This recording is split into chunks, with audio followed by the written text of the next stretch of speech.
Scrub typhus కేసులు ప్రజల్ని కలవరపెడుతున్నాయా? తాజాగా విజయవాడ జనరల్ హాస్పిటల్‌లో 2 కేసులు నమోదైన నేపథ్యంలో అసలు దీని ప్రస్తావన ఏంటి? దీని తీవ్రత ఏంటి? ప్రస్తుతం ఆంధ్రప్రదేశ్ రాష్ట్రంలో దీని స్థితిగతులు ఎలా ఉన్నాయనేది మనకు వివరించేందుకు Vijayawada general hospital superintendent Venkateswararao గారు మనతో ఉన్నారు. సార్, అసలు ఏంటి దీని గురించి పానిక్ బయట జనాల్లో ఎక్కువ క్రియేట్ అవుతుంది. మీ హాస్పిటల్‌లో రిపోర్ట్ అయిన 2 కేసుల స్టేటస్ ఏంటి? నమస్కారం అండి. ముందుగా జనరల్ పబ్లిక్ సామాన్య ప్రజానీకానికి తెలియజేసేది ఏంటంటే, ఇది ఎప్పుడూ ఉండే జబ్బు, కొత్తగా వచ్చేదేం కాదు. టైఫాయిడ్, మలేరియాల కన్నా తక్కువ వస్తుంది ఇది. అవి ఇంకా ఎక్కువ వస్తాయి. దీనికి ప్రతి నెల మా దగ్గరికి 2-3 కేసులు వస్తూనే ఉంటాయి. ఈ టైంలో హార్వెస్టింగ్ సీజన్, కోతల టైము, ఇటువంటి టైంలో కొద్దిగా ఎక్కువ అవుతాయి. అది కూడా ఇంత 5, 6 అట్లా వస్తాయి నెలకి. ఇది ఎప్పుడు ఉండేదే, కొత్తగా వచ్చేది కాదు. కొత్తగా వచ్చిన కొత్త జబ్బు ఏం కాదు. దీనివల్ల భయపడాల్సిన అవసరం అసలు ఏమాత్రం లేదు. సింపుల్ యాంటీబయాటిక్స్తో తగ్గిపోతుంది.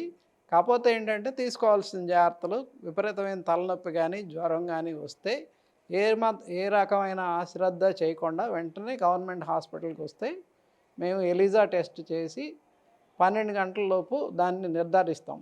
ఈలోపు మామూలుగా దానికి ఇచ్చేది సింపుల్ యాంటీబయాటిక్. ఈ యాంటీబయాటిక్ వేరే జ్వరాలకు కూడా మొదలు పెడతాము కనుక ట్రీట్మెంట్ మొదలైపోతుంది. ఒక్కోసారి రిపోర్టుకి పంపించకుండానే తగ్గిపోయి వెళ్ళిపోయే వాళ్ళు కూడా ఉంటారు.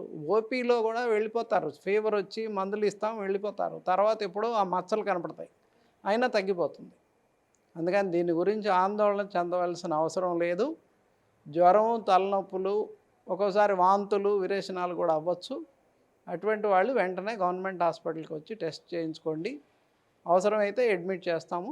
అడ్మిట్ చేసి మేము ట్రీట్మెంట్ ఇస్తాము. 2 పేషెంట్లు ఉన్నమాట నిజం. ఇద్దరూ బాగా స్టేబుల్గానే ఉన్నారు. మొన్న సాయంత్రం అడ్మిట్ అయ్యారు. నిన్న ఈవినింగ్కి పాజిటివ్ అని తెలిసింది.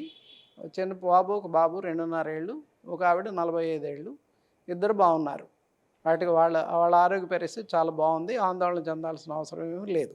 అలాగే సామాన్య ప్రజానీకం కూడా దీని గురించి ఆందోళన చెందక్కర్లా. కొత్త జబ్బు కాదు, ఒకరి నుండి ఒకరికి రాదు, ఒకరి నుండి ఒకరికి సంక్రమించేది కాదు.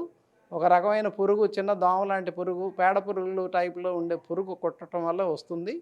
అందుకని బయటికి వెళ్ళేటప్పుడు, పొదల దగ్గరికి వెళ్ళేటప్పుడు, పంట చేలల్లోకి వెళ్ళేటప్పుడు, మెయిన్గా ఈ కంది అటువంటి మొక్కజొన్న అటువంటి చేలల్లోకి వెళ్ళేటప్పుడు వీలైనంతవరకు శరీరం అంతా కప్పుకుని ఉండాలి. అది చేయవలసిన పని, తీసుకోవాల్సిన జాగ్రత్త అది. జ్వరం రాగానే గవర్నమెంట్ హాస్పిటల్కి వచ్చి చూపించుకుంటే మేము పరీక్ష చేసి నిర్ధారణ చేసి దానికి సంబంధించిన మందులు ఇస్తాము. దీని గురించి భయపడాల్సిన అవసరం లేదు. ఎప్పటి నుండో ఉన్న జబ్బు ఇది.